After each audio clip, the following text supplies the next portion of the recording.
USB port. It goes right in there. In your pocket or whatever.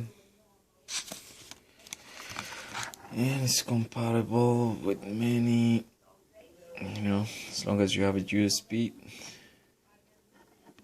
cable, USB cable, you can plug it into the battery tender of the motorcycle and then plug the USB over here cable, and then to your GPS, phone, iPad, MP3, camera, GoPro camera, anything.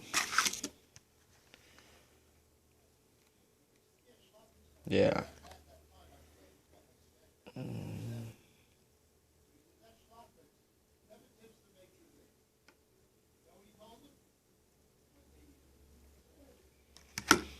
Got it for like $13-14 from eBay.